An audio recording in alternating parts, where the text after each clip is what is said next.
Hello, everybody, and this is the A.K.47 Podcast. As always, I'm Austin Speaker. And I'm Kenny Stables. And we have a heck of a World Series to go over. Let's talk about games 1 through 7 before we go through anything else. First of all, it's sad that baseball's over. I'm eternally depressed now until March. February 16th is usually the date for pitchers and catchers report. So 107 days until that. Yep. And 146 days until opening day. Good. I will start my countdown. Which is weird that it's on March 29th. That is strange, isn't it? Well, it's the MLB Players Association. They wanted it to start a little bit earlier so that way, like, they can make the schedule so that there's at least one off day every week. Okay. I can get that. It's just weird starting in March. Like, that's kind of like the spring training month, isn't it? I agree. And it's not like it's March 31st. It's March 29th. Exactly. Yeah, the Yankees opening up. I'm not sure about everyone else in the league, but I do know that the Yankees open up with 4 games in Toronto in a row. The 29th, the 30th, the 31st, and April 1st. Okay. Are all that Thursday through Sunday. It's 4 games in Toronto under a dome. So the Yankees should start the year 3-1, realistically. We'll see. Yeah.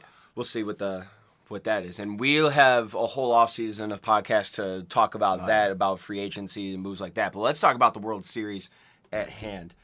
Game 1 was relatively expected in terms of Kershaw being, a resurgence in the postseason and last year and then this year as well. And then, game 1, he was nothing short of spectacular against Dallas Keuchel. Dodgers were able to take that one, no problem.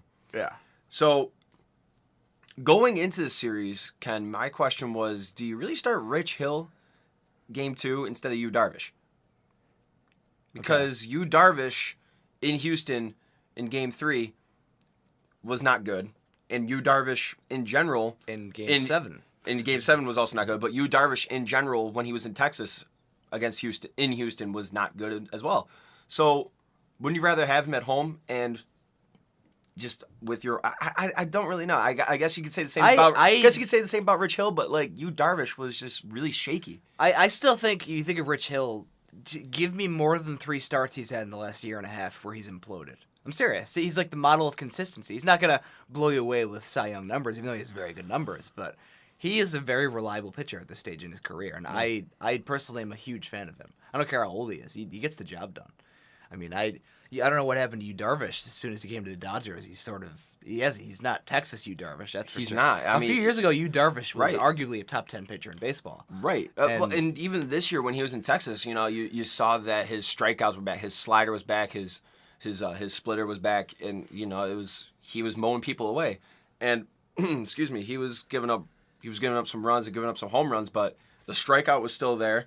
The innings were still there, and when he went to the Dodgers, and I was like, oh man, this is a deadly rotation. But ever since he did go to the Dodgers, I'm not talking postseason here.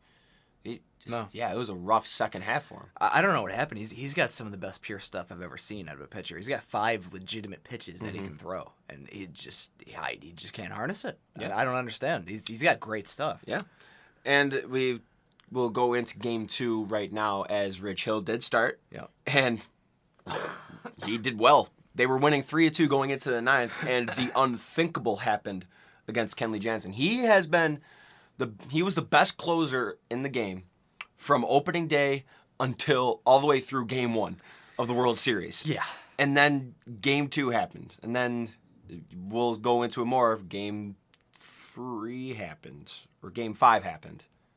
Kenley Jansen was also not himself in the World Series. I mean, Dave Roberts used him a lot and early on, but I get that. Boy, wow. Marwin Gonzalez hits that solo shot off Jansen in the top of the 9th inning, and now it's 3-3 going into the 10th. We had a conversation in a previous podcast about how home runs aren't necessarily exciting, but they made this World Series pretty exciting. Yeah, I will attest to that. They made me sit on the edge of my seat almost every game. It wasn't the World Series it wasn't the home runs. The home runs were great, but it was just the blown leads and the comebacks. I think that's what it was. So like in the top of the 10th, right? Correa and Altuve go back to back. Now it's 5-3, and just when you think that's it, Dodgers come right back. Believe Yasiel Puig hit a home run to make it 5-4. Yep. And then they were clawing away, and I'm trying to think. It wasn't Turner. Was it Culberson? RBI double to tie it up at 5-5, send it in extras. Game 2 feels like an eternity ago. It feels like forever ago. I think it was Culbertson, though. Okay. It might have been. Or So Seager. No, it wasn't Seager. Yeah, I don't know. That does feel like forever ago. I don't know. It just feels like so long ago, and it was only like 8 days ago. Yeah. It's just crazy. Well, a lot happened. So, I mean, a it's tough lot to get did lost in translation. A lot did happen. So now you tie it up at 5-5 to send it into the 11th after giving up 2 home runs to Altuve and Correa. And now it's 7-5 off a 2-run home run from Springer to go into the bottom of the 11th. And they made it 7-6, and I'm like, oh my God, here we go again.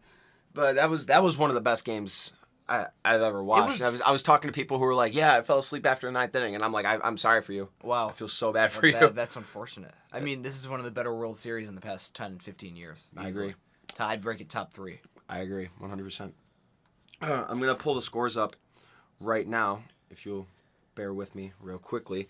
But we go on to Game 3, and like I mentioned, Yu Darvish is starting against Lance McCullers, and I had the Astros winning that game. Obviously, everyone's like, oh, man, Yu Darvish, like, Dodgers, big names, yada, yada. Lance McCullers at home, and we saw it firsthand with the Yankees. Lance McCullers at home is one of their best pitchers. He's like Justin Verlander at home. He can vary that curveball in many different ways. He's got one of the better curveballs in baseball. I can just say it right now. It's top 10 pitch in baseball. It's all he threw. When he came in as a reliever in the championship series, he had like that 20 pitch sequence where he only threw curveballs to Judge, Didi, and Sanchez. Yeah, I mean, not good for the Yankees, but boy, that could be taxing on your elbow. You got to be careful. You can't just throw 20 straight. Right. Remember Sergio Santos with the Yankees came in to a game in Miami, and he threw 14, 15 pitches, but all he threw were sliders. And then he had Tommy John surgery 2 days later. Yep. It's not good. It's all you throw. And especially if you throw it hard like they both do. Right.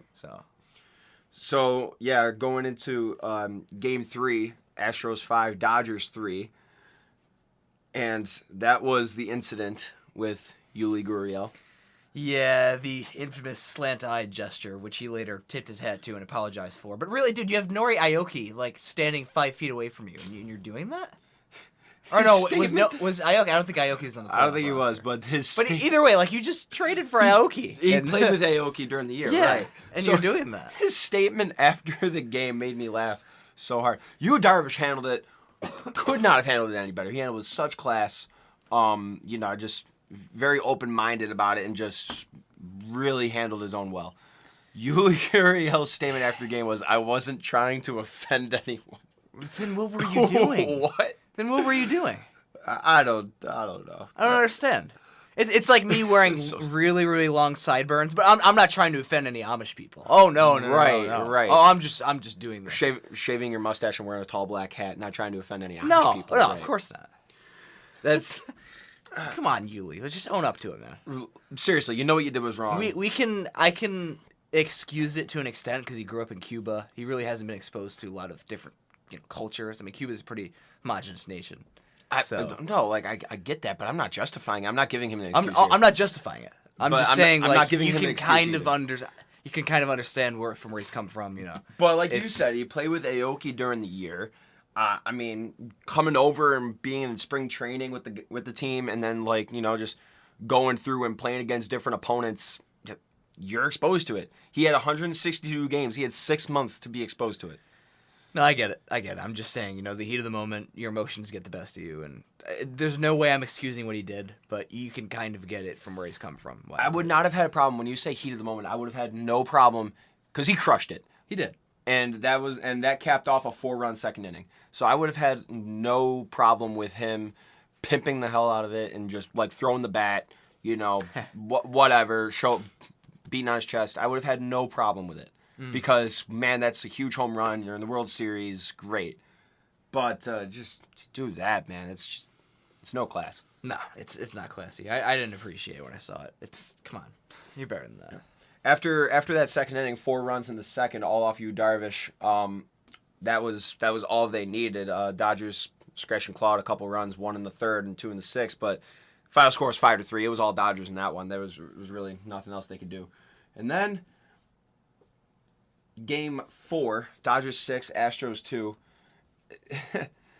Charlie Morton You love him, but I don't. I don't Why like don't him. you love him? He's reinvented himself. He's added 5 miles an hour onto his fastball by changing his arm angle. Good for him. Then why is he still starting the fourth game, and why is his ERA still over 4.5?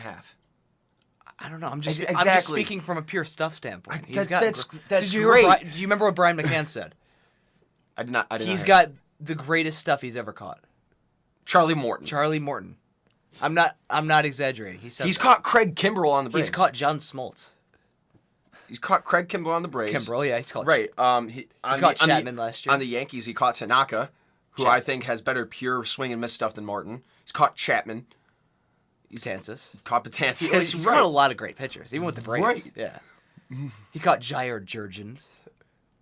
Okay. Great. Okay. Sorry. I just had to say Jair. Jair Jurgens. But the sinker baller wonder that is no longer relevant. But no, listen, he wasn't exaggerating when he said Charlie Morton has the greatest pure stuff. 96 to 98 with movement's nice, and with a knuckle curve and split change. Pretty much. With a little tight slider as well. Like, it's for... If you harness it, good for you. But, I mean, I don't know. If you harness it, like, I'm at a crossroads. Like, yeah, that's great stuff. Not denying that whatsoever. And he's in the majors. He's got a World Series ring, and I'm sitting here in this podcast booth. But I'm just like, if you harness it, then yes, I could see him being legit 3 or 4 starter for the Astros. If he can't harness it, he's going to go back to the bullpen. That's all he really has to do. He has great stuff, but he just has to harness it. He did harness it in Game 4. It was 1-1. 1 run off Houston in the 1 run for Houston in the 6th, and 1 run for Dodgers in the 7th. And then it was 1-1 going into the 9th. And that just I'll get to this when we're done covering the World Series. Right. About what I want to say about the Yankees bullpen. But the Astros bullpen was just so bad. And Ken Giles came in the top of the 9th and gave up 5 runs. Yeah, Ken Giles. Been bad. I don't know. He's been bad. I don't know who's won that trade. Obviously, you could say the Astros have because they have the ring, and Ken Giles somewhat helped, I guess. But Vince Velasquez. He was on it. He was injured all year though. It was straight up Vince Velasquez for Ken Giles, Phillies and Astros. But he was injured all year. Yeah. He had to get surgery, and then I think he had to get surgery like late last year. Came back and rehabbed to start this year. Another arm injury. Went in the DL. Tried to come back for another start. Strained it in the first inning. His shoulder, I believe. Velasquez? Like in the first inning after coming back off of 2 15-day DL stints. But he's like I said. I don't think he logged more than 10 starts all year. I don't think he did either. But at the same time, he's got great stuff. Both of them do. I mean, Ken Giles not which as is much great. And that's the thing is Ken Giles is he has good stuff. He has good stuff, but it's the same thing. It's harnessing it and learning to locate it. That's the thing with baseball today. If this was 2000, not even like 2002. If this was 2009, 10 or right, 9, 10, 11, 99 to 101 consistently was like just starting, and people were just starting to learn how to figure out. Now, 99 is like if you don't throw 99 coming out of the bullpen, then you shouldn't even be in the major leagues. Well, I remember around that time, Joel Zumaya of the Tigers. This is like 2009. He was like one of the only few relievers who would throw 100 consistently. Fun fact: he would throw 101 to 103 consistently. I was at the game in Comerica where he blew his arm out. Really? Yeah. That's unfortunate. It was against the A's. I remember just every broadcast I watched a few like other Tigers games at the time with Joel Zumaya, and they were just like, "Wow, he throws 100. Like no one can touch him." It's like now he wouldn't even be a major league reliever.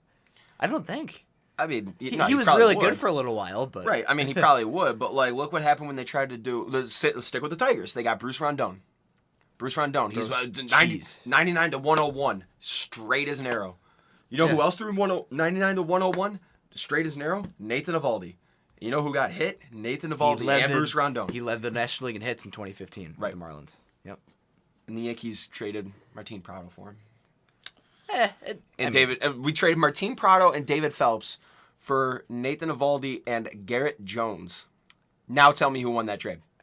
I mean the Marlins. No, yeah, exactly. But like, no, there's no thinking about it. Okay, but then they dealt Phelps to the Mariners. I mean, they didn't really do much with them anyway. They didn't make Martin Prado's. If we still had Martin Prado, we wouldn't have had to get Chase Headley. I'd prefer Headley over Prado. Really? Yeah. Headley has had some bad stretches. Prado to me is a consistent, every single day, 7 hitting, third baseman. Can also play short, second, left, and right.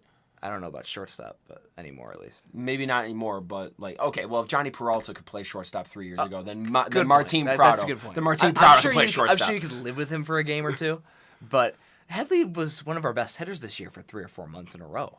Consistent 300 hitter with doubles machine. I would say maybe this year Headley finally figured it out with 1 year to go left on his contract. I'm saying the first year or two on his contract, I'm kicking the Yankees front office because it's just like could have had Martin Prado every single day, 162 games.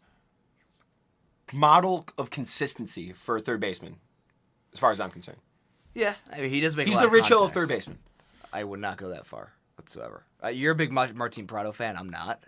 He's a decent contact hitting third baseman. He hit for a 310 average. So did Headley over 4 months, 320. It's a 6-month season though. Okay. And the other 2 months, months he hit for 220. Other than May, he wasn't that bad. I mean, I'm saying if we had Prado this year instead of Headley, there's no guarantee we make the playoffs. I'll give Headley credit this year for really figuring it out, and he was one of our hotter hitters in the championship series as well. Yeah, I'll give him credit. I would just rather have Prado. People don't like him because he's boring. People like people who are flashy in some way. Like because Martin Prado's exciting. Well, you seem to be infatuated with him. I'm infatuated with the fact that he hits 300 and has an on base of 380. And I'm saying, and Headley, he keeps producing. And he's I'm a slick fielder.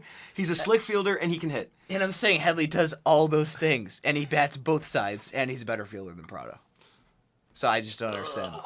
I don't understand. Like, you're not wrong. That's what I'm saying. Like, we're both agreeing on the same points, but. Wow, we went from Joel Zumaya to Martin Prado. How did we do that? Were we talking about the World Series? We were talking about the World Series. Let's get back on track. All right, yeah, let's do that. Let's get back on track. So Ken Giles, he throws 99 to 100. He throws gas right down the middle, straight as an arrow. No movement, and he can't locate. McCann will set up on the low outside corner for 99, and he'll throw that 99-mile-per-hour fastball middle in. Hitters can hit that. We've evolved as a sport. I say we as big baseball fans. We've evolved as a sport where in the beginning, if you threw 98 to 100 straight, you were dominant.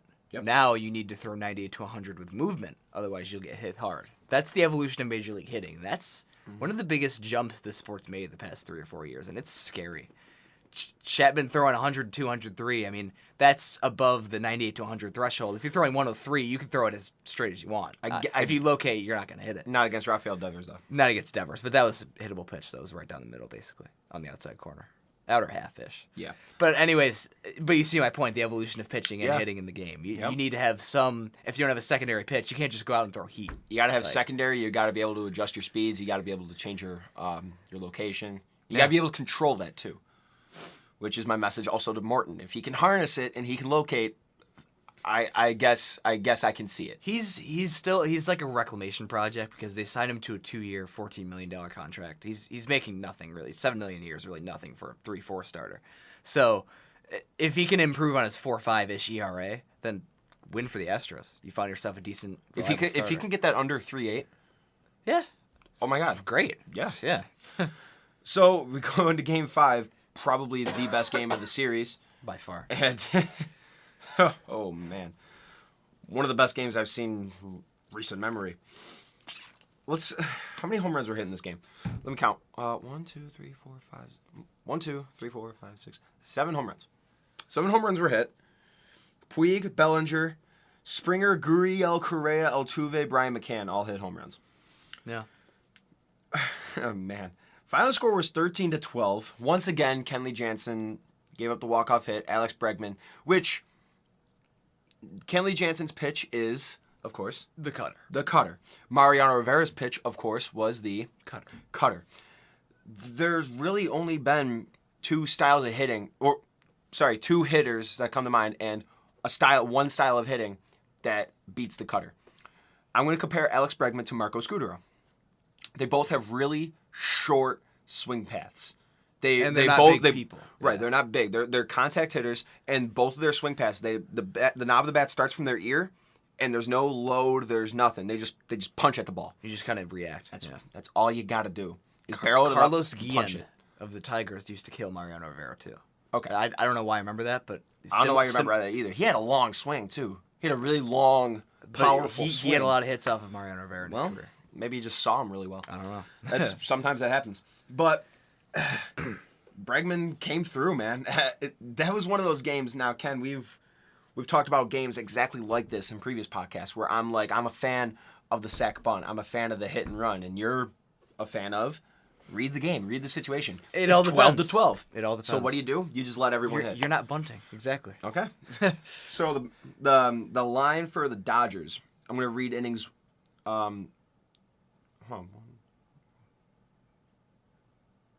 Okay, so they got 3 in the first inning.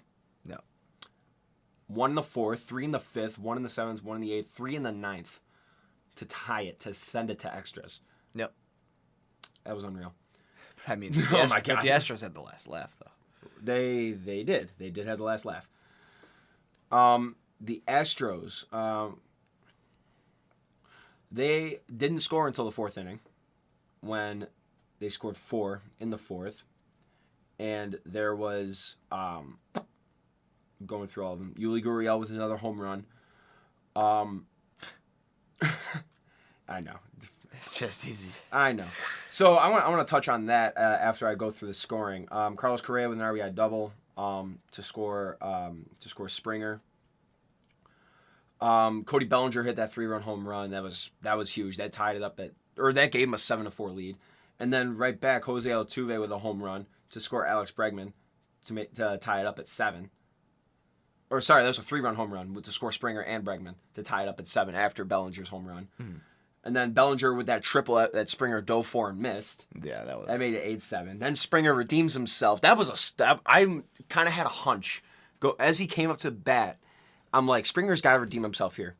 Didn't think it was going to be a home run, but I was like, he's going to a single and a stolen base or a double or something. No, just crushes the first pitch he sees off of Brandon Morrow, who is in for the 3rd straight game, throwing 98 to 99 and now throwing 95. Nope. Can't have that happen. If I was ever a manager or a coach, even a bullpen coach, and okay, hypothetically, if I'm a bullpen coach and the manager calls in saying, hey, get up Morrow, no, I'd say no.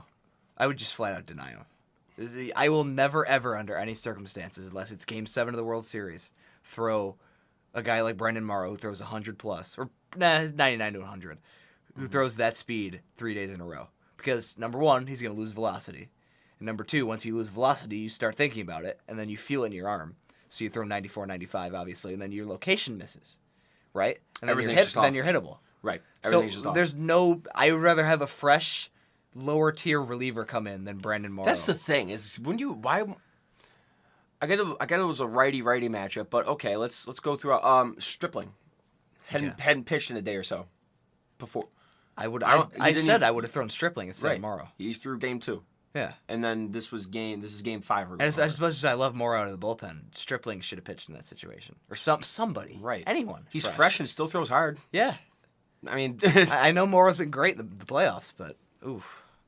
Not good. Riding the hot hand with batters is a lot different than riding the hot hand with pitchers. Oh, it's a lot harder to manage. The hardest thing about being a manager is managing a bullpen. Would you agree?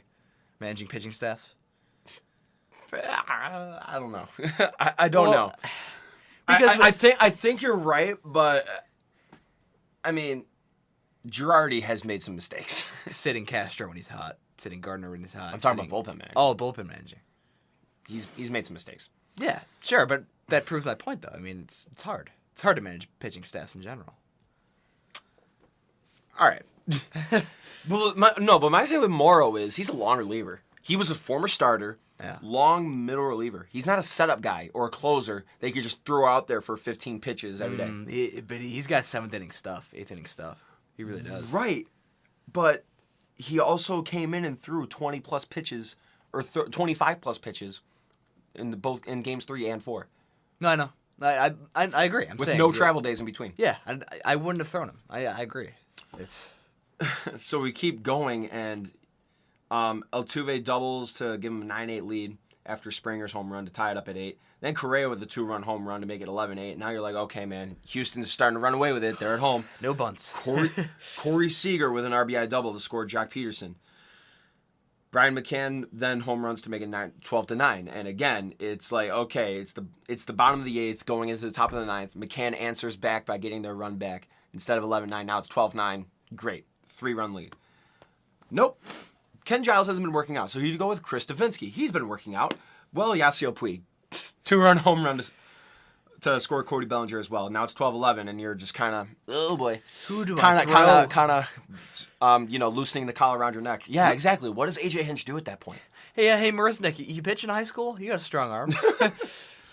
Chris Taylor with an RBI single to score Austin Barnes. And then, as we said, Alex Bregman, 13-12, off of Kenley Jansen. The toucher. That's all it was. And Bregman was a 2015 number 2 overall pick. And now he's in the 2017 World Series. Out of what college? LSU. Good boy. Shortstop. Who's number 1 pick? Brendan Rodgers? Nope. Oh, pitcher. No. Who? Another shortstop. Number 1 pick in it 2015. was Correa, wasn't it? No. Not Correa was Correa. 2012. I'm sorry, not Correa. Wow. That was so long ago. Yeah, no, you're right. Boy, I can't think of him. This guy is you like him a lot because of his skill asset. He's a poor man's Trey Turner. He's also in the NL East. Dansby Swanson. Yep. Oh, okay. Went number 1 out of Vanderbilt, and Bregman went number 2 out of Bregman. They were the top 2 shortstops in the draft, and if Bregman went first, Swanson would have went second. Okay. And then vice versa. I said Correa because I remember watching the draft, and that was 2012. I know that was a while ago. Spring was 2011. Yeah. Game 6, all Dodgers, 3-1. I mean, Verlander was solid. He just gave up that mistake. George Springer with a home run on a fly ball to right field, and then Corey Seager with a sacrifice fly with runners on second and third. Yeah. So he gave up, which was almost, by the way, a 3-run bomb. That was about 2 feet away from being a 3-run bomb. Radek's back was against the wall, and he had to reach up. So, yeah. Boy, yeah, LSU's had some. Yeah, it was Dodgers just they got the lead and they ran with that one. But Verlander did look solid. It was the first game. That was the first game that Verlander threw for the Astros and they lost. Every game for the Astros that Verlander took the mound, they won that game. Whether it was a win for Verlander or a no decision, they won that game. I know. Except for Game 6. It was like automatic, you'd think, right? Yep. It's sort of like been their safety blanket. Except for Game 6. Not Game 6. What were you saying about LSU? Oh, well, I was just saying LSU's been well represented in the major leagues. Brad Miller, Mikey Matuk, Nick Goody for the Indians, former Yankee, Nick Rumbelow, Tommy John surgery for the Yankees. I mean, they're a steady top-tier program in college. They're always underlooked because everyone's like, oh man, look at Vanderbilt. Oh man, look at South Carolina. Florida, even. Yeah. So the LSU, always known as a football school, but they got good baseball players, right? Oh yeah. So I was happy that the Dodgers won Game 6 because what does that mean? Game 7. Game 7. Game 7. Nothing Two better. best words in sports. Astros won, and that was a very anticlimactic Game 7. Wouldn't you say? Yeah. I mean, for the way this World Series was, it was like, oh man, Game 7, and that's it.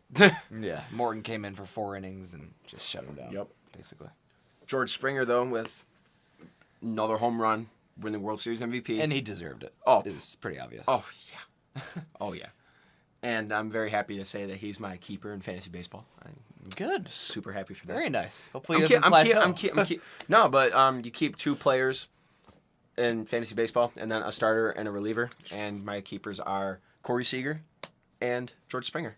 So my team's represented well in the World Series. Always keep the young guys. Always. Oh yeah, absolutely. And that's not my philosophy with my starting pitcher because Zach Greinke was my best pitcher all year. I kind of have to keep him. Right. Well, yeah. But yay for me, I finished in last place, so I get the first overall pick, which means Luis Severino. It's a very pitcher-heavy league, so Okay. I'm going to go young and I'm going to go talented.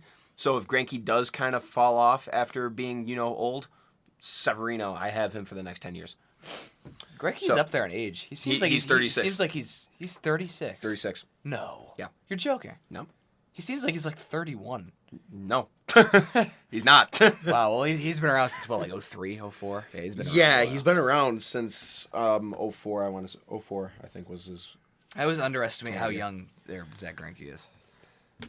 So, with all these blown leads, with all these come from behind wins, the Dodgers and the Astros, you gotta think, man, if the Yankees were in it, don't you think they would have won? Just because the way the Astros bullpen was, they gave the Dodgers some games or allowed the Dodgers to come back into some games. I feel like the Yankees would have won this in like 5 games. because of how their bullpen was. I'm not saying Robertson's not prone to give up a home run every now and then, or Chapman or Canely, but I mean, but to have all those guys keep going one after another, it really wears down a hitting lineup. Yeah, Greinke's 34, by the way. 34, 2004 okay. debut. 34. But no, I agree. I don't think you can say for certain that the Yankees would have beaten them, but I think I can say for certain, in my opinion, that the Dodgers just ran with the National League. There was no one that could have stopped them. Swept the Diamondbacks, and were up 3-0 against the reigning champs, and then ended up winning in Game 5. So they deserve the National League. Right, I'm just saying, don't assume the World Series would go how the other series would. I'm just basing on how the batting lineups are stacked together, and how they're put together, and how each team was playing, and how the bullpens are. Astros had by far the worst bullpen in the American League playoff teams. It was not good. So good. I still think I think the Dodgers would have beat the Red Sox just because the Red Sox didn't really have the pitching. Their lineup really doesn't scare me. And the lineup wasn't really scary. The Indians, Yankees, and the Astros obviously won, but I think also the Yankees and Indians both would have won the World Series against the Dodgers had they got there. Okay.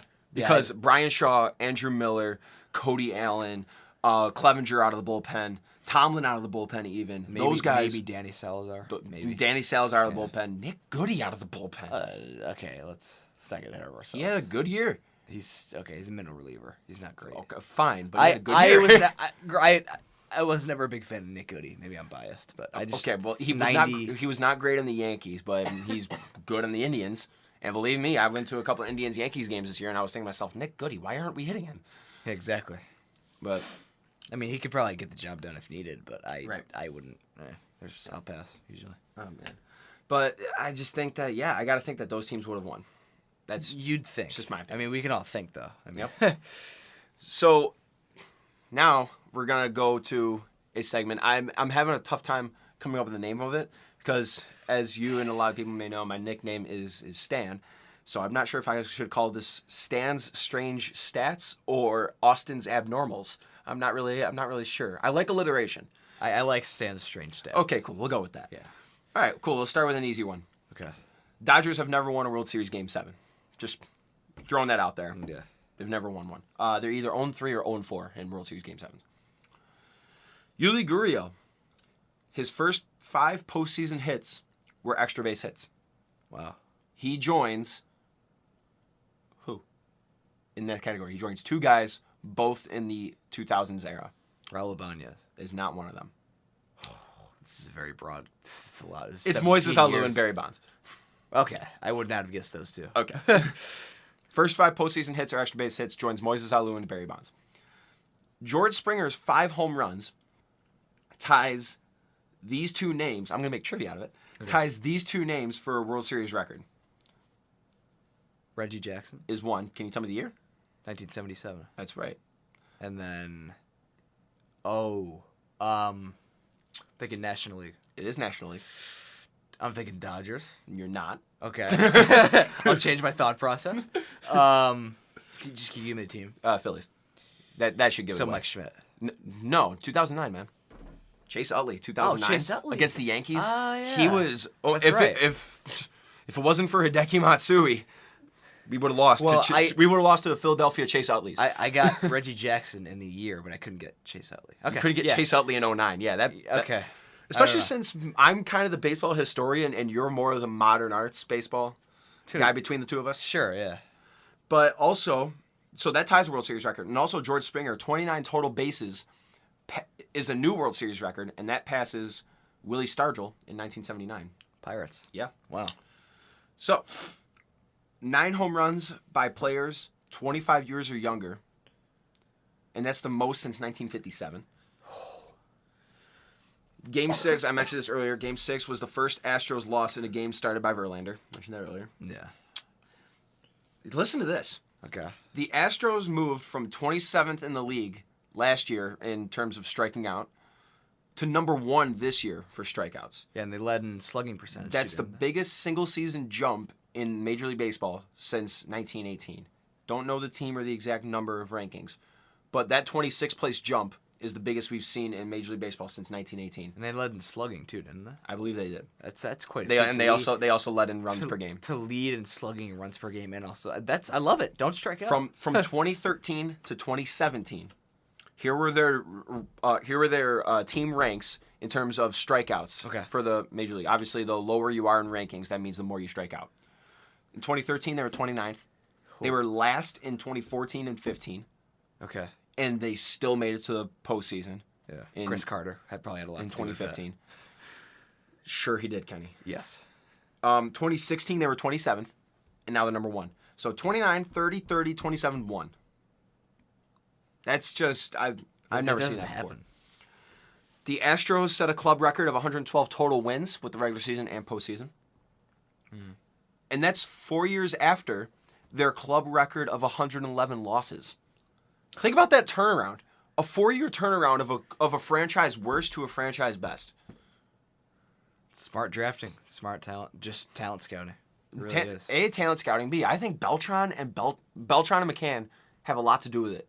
They are veteran clubhouse guys and kind of take guys like Altuve, Correa, Springer, Gurriel, kind of take them under their wing, you know? Yeah, even though Gurriel's... Gaddis has been around the block. Even though Gurriel's a little older, he's still a rookie. He's a 33-year-old rookie. Yeah, exactly. It's old. All right, now, here's an interesting one. Okay. This is per MLB Public Relations. Okay. They dug up this. This was just the second time in World Series history that a 3-3 tie happened with the following scenario. Home team wins game 1, road team wins game 2, home team wins game 3, road team wins game 4, home team wins game 5, and home team wins game 6. So, road, home, home, road, home.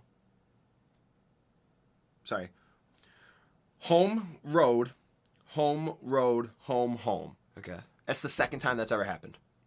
The first time it ever happened was 1975. And the Reds defeated the Red Sox in Game 7 on the road. So the second time it happened, Astros defeat the Dodgers in Game 7 on the road. Ah. Yeah. So basically... But weren't the Astros at home? No, I'm stupid. No. What? I remember, it was in Dodger Stadium. I know. What are you talking about? I know. It's a brain fart because I remember they celebrating in the crowd. Yeah, come on, man. There was no crowd. Come on. I had a late night. Yeah, okay. So basically what this tells me is if it's home, road, home, the road team has to win Game 7. That's basically what that tells me. Because history speaking, and as we know, 2 is plenty of a sample size. Of course. All right, so the last thing is...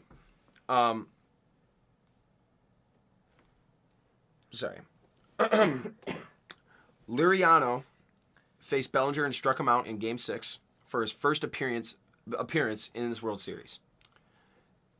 It was his first appearance in the World Series in Game 6. Before that, there were only 2 players that didn't play in the World Series before Game 6. It was Liriano and this person. And then even after the World Series was over, this player on the 225-man roster, so for a total of 50 players, 49 players had an appearance in the World Series. This year? Yes. Yep. One player did not have an appearance in any World Series game. Can you tell me who that player was, Kenneth? Okay. Astros. Yes. It was their third it's Juan Centeno. Juan Centeno. Yeah. Good call, but you couldn't get Chase Utley in 2009. I have a weird brain, okay? I remember very odd things, but I don't remember obvious things. But that's why I remember that. That's funny. He knows that Juan Centeno. I didn't even know he existed until the World Series, Kenny. He's a former Met, former Twin, I think, too. Okay. Austin, I remember more about people no one cares about than star players. All right. That's just the way I am. So we're closing in on 40 minutes. I'm going to try to talk about 2 things real quickly. First of all, I want to touch on the subject of, me and you have touched on it before, automatic strike zones. Let's just get this out of the way real quick. Yeah, they should not happen. No. I don't care how bad the strike zone was in Game 5. I don't care how bad it was. It was awful. The inside was 3 inches off the plate, and the outside was 3 inches into the plate. The inside was ridiculous. It was incredible. But you know what? Everything's bigger in Texas. That includes the strike zone. So I don't care. I don't care, Rob Manfred. I don't care. Don't have automatic strike zones. The human element is what makes it.